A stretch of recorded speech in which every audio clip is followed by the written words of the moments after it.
Monsieur le Président, Mesdames et Messieurs les chefs d'État et de gouvernement, nous vivons des moments importants pour le peuple syrien et notre présence ici est le signe que nous sommes déterminés à soutenir la construction de la démocratie en Syrie, mais surtout à soutenir le peuple syrien qui fait face depuis trop longtemps à une terrible tragédie.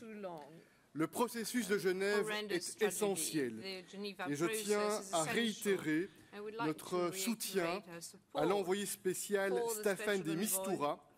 Il a réalisé un travail considérable avec toutes les parties pour les persuader de faire les concessions nécessaires pour s'engager dans ce dialogue et il est clair que seul un processus politique peut amener une solution durable et crédible pour la Syrie et pour mettre fin aux souffrances d'un peuple. Nous sommes tous quotidiennement les témoins d'attaques violentes, aveugles, qui frappent des victimes.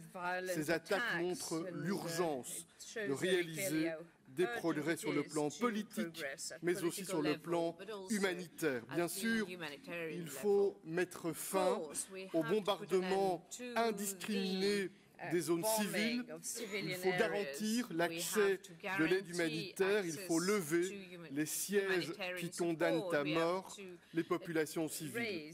Ces mesures doivent contribuer à créer un climat de confiance, mais ces mesures ne doivent pas être considérées comme des préconditions à la poursuite des négociations.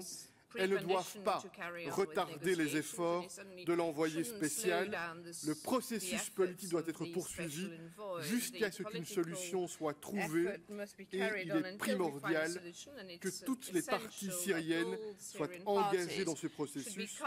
Tous les acteurs internationaux et régionaux doivent aussi s'y impliquer. Nous pensons à l'Iran, à l'Arabie saoudite, à l'Union européenne, à la Russie ou encore aux États-Unis qui ont un rôle crucial à y jouer.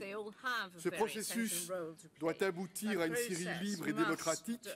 Toutes les parties de la société doivent être représentées et le premier pas de ce processus doit être la mise en œuvre d'une transition démocratique. Cette transition démocratique doit s'accompagner de la mobilisation contre Daesh, l'éradication de Daesh et l'instauration de la démocratie en Syrie doivent aller de pair. Mesdames et messieurs, et je conclus, la Syrie, aujourd'hui, ce sont des millions de personnes qui vivent l'enfer de la guerre ou qui ont dû prendre le chemin de l'exil. Nous devons remercier le Liban, la Jordanie, la Turquie, qui mobilisent des efforts considérables pour accueillir des réfugiés. L'accès aux soins de santé, à l'éducation, au marché du travail est un défi face auquel nous devons soutenir ces pays de la région. Et enfin, au nom de mon gouvernement, je veux indiquer que la Belgique prend ses responsabilités en parfaite solidarité avec la communauté internationale. Nous avons mobilisé en 2015 plus de 50 millions d'euros d'aide humanitaire. C'est un tiers de notre budget global pour l'aide humanitaire.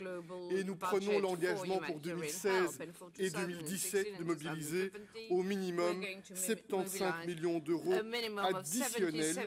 Notre mobilisation et notre unité sont les conditions indispensables pour renouer avec l'espoir et donc pour engranger des résultats tangibles au bénéfice des populations. Je vous remercie. Thank you very much, Prime Minister. Thank you. Next up, we have the Prime Minister of Poland, Prime Minister Szydło.